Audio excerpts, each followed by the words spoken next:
오늘 칼럼은 하나님의 관점으로 살자라는 것입니다. 사람이 살아가면서 어떻게 사느냐, 그것은 관점을 어디에 두느냐라는 것이죠. 즉 초점을 어디다 맞추고 살고 또 뜻을 어디다 두고 있느냐라는 것입니다. 내 자신에게 뜻을 두면 나를 위해서 사는 삶이 되고, 하나님께 뜻을 두면 하나님을 위해서 사는 삶이 될 것입니다. 그런데 우리가 우리 현실과 상황을 어떻게 보느냐에 따라서 내가 내 주관대로 살 수도 있고 하나님의 관점으로 살 수도 있다는 것입니다. 어느 책에 나온 것을 소개하려고 합니다. 하나는 바로 프랑스의 피에로 신부입니다.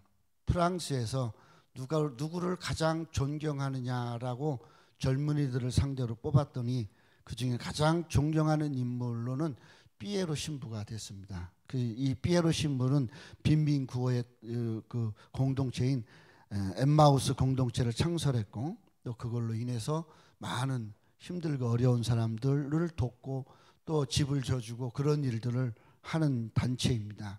그가 쓴 책 중에 단순한 기쁨이라는 책이 있습니다.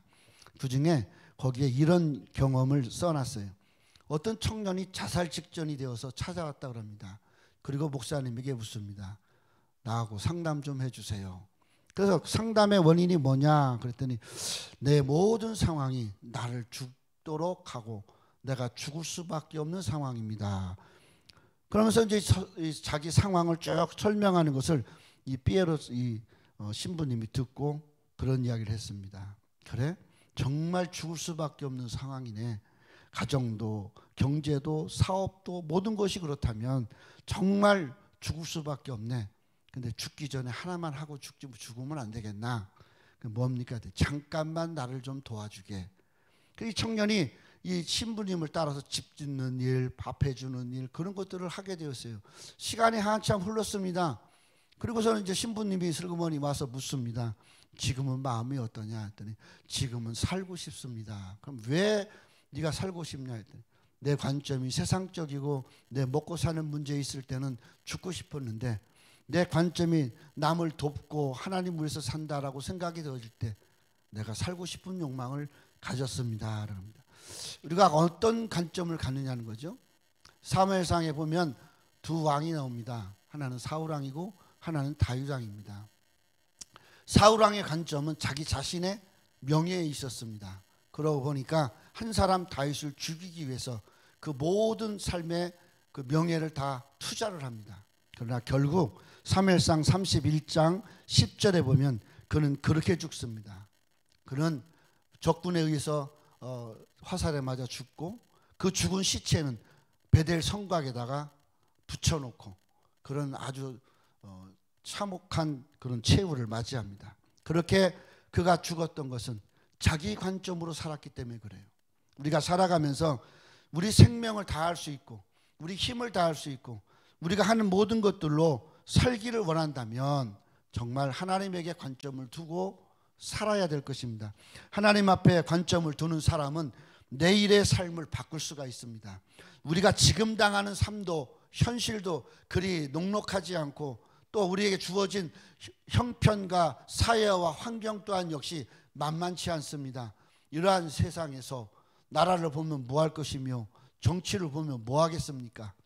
내로남불이고 자기는 잘났고 남은 다 못됐고 자기는 수시로 말을 바꿔도 진리라고 이야기하고 도대체 어떻게 살아야 될지 모르는, 그러면서 갈수록 세금은 많아지고 그리고 또 거기에 따라서 다른 나라에서 차관들이 오는 것도 많아지는 그런 시대에 우리가 어디를 보고 무엇을 보고 어떻게 살아야 되느냐라고 종종 많은 목사님들하고 대화를 하면 정말 살고 싶지 않은 세상, 그냥 그만 손을 놨으면 하는 세상, 그런 얘기를 많이 합니다. 그럼에도 불구하고 우리는 하나님에게 관점을 두고 세상이 중요한 것이 아니고 환경이 중요한 것이 아니라 하나님을 위해서 살아간다는 것, 하나님이 사명을 주셨기에 살아갈 수 있다는 것, 그것이 우리의 관점이 된다면 세상을 보는 눈도 달라질 뿐만 아니라 하나님이 우리에게 주신 힘과 능력대로 살 수 있다는 겁니다. 그러므로 하나님이 주시는 관점대로 우리가 살기 위해서 내게 주어진 우상을 버려야 됩니다. 내가 갖고 있는 우상이 뭡니까? 내가 좋아하고 내가 애착을 가지고 나만 생각하는 그것이 우상 아닙니까? 아브라함에게 있어서 우상은 무엇이었을까요? 물질이었을까요? 재물이었을까요? 아브라함의 건강이었을까요? 아브라함에게서 가장 큰 우상은 이삭입니다. 100세 때 난 이삭. 그 하나 애지중지 어떻게 하지 못하여서 이스마엘까지 쫓아버리는 그런 아브라함이었습니다. 그러한 아브라함에게 하나님은 아브라함의 관점이 어디에 있는가를 보십니다.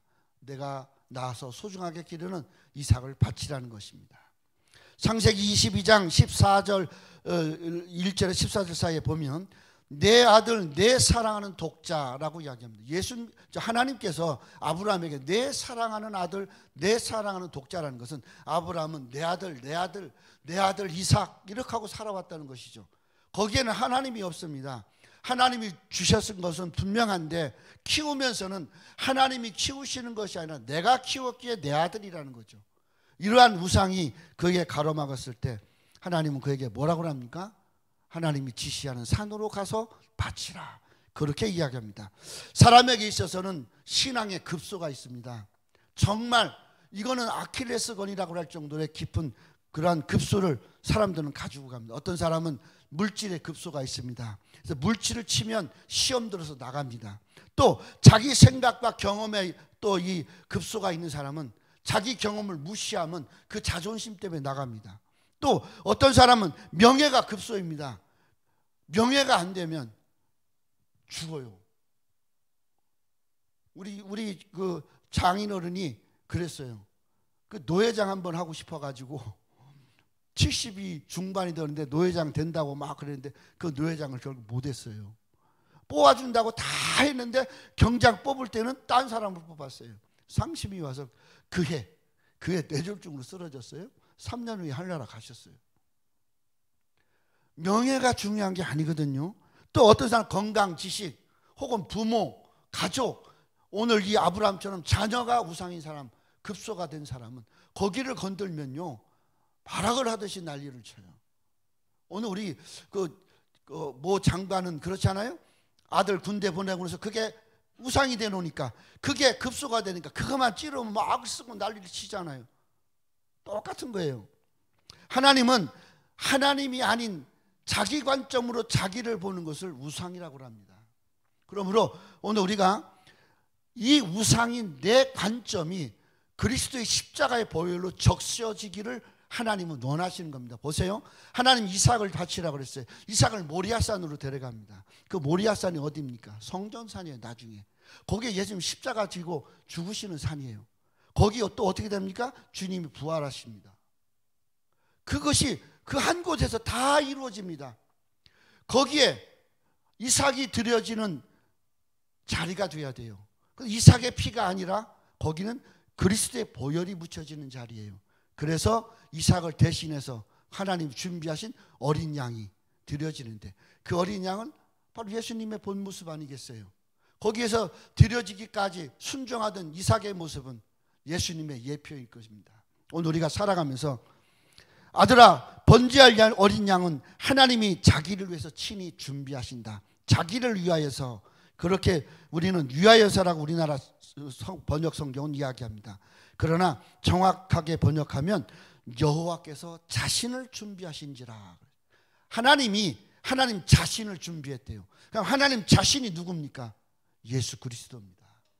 그리고 그렇게 하나님의 관점에서 이삭이 드려지게 되고 또 이삭을 바칠 때 하나님은 그렇게 이야기합니다. 아브라함아 그 아이에게서 내 손을 떼지 말라. 내 독자라도 아끼지 아니하였으니 이제야 하나님을 경외하는 줄 아노라. 하나님은 눈이 있기 전에 빛을 준비하셨고 코가 있기 전에 공기를 준비하셨고 발이 있기 전에 땅을 만드셨습니다. 입이 있기 전에 먹을 것을 준비해 놓으셨어요. 내 관점 전에 하나님의 관점이 이미 내 삶과 내 신앙의 길과 내 사명의 길을 보고 따라가도록 이야기했다는 것입니다. 오늘 그러므로 우리가 어디서 여호와의 산에서 내가 어떻게 하나님의 관점으로 무엇을 하나님의 사명을 따라서 우리 자신을 드리고 헌신할 수 있는 그런 관점으로 살게 된다면 신약 히브리서 11장 19절에 저가 하나님이 능히 죽은 자 가운데서 다시 살릴 줄 생각한지라. 하나님은 죽은 자가에서 다시 살릴 것을 믿었던 아브라함의 모습 속에 아브라함이 그렇게 얘기합니다. 자기 하인에게 그렇게 이야기합니다. 우리가 다시 돌아올 것이라. 아무것도 드릴 양도 없이 갔는데 우리가 다시 돌아올 거리라. 올 것이라. 무슨 말이에요? 아브라함은 자신과 이삭이 함께 손잡고 내려올 것을 믿었습니다. 물론 그렇지 아니하면 둘 다 죽을 것이라는 각오로 갔고, 오늘 우리가 하나님 앞에 하나님의 관점을 가지고 산다는 것은 하나님의 관점을 따라서 내가 살기 위하여서 내 자신과 생명과 내 삶이 드려져야만이 하나님의 관점이 보이고, 내 생각을 버려야만이 하나님의 뜻을 따르는 관점, 하나님의 관점에 그 길을 갈 수 있다는 것을 생각하면서 자기 중심을 버리고 하나님 중심의 삶이 되시기를 바랍니다. 감사합니다.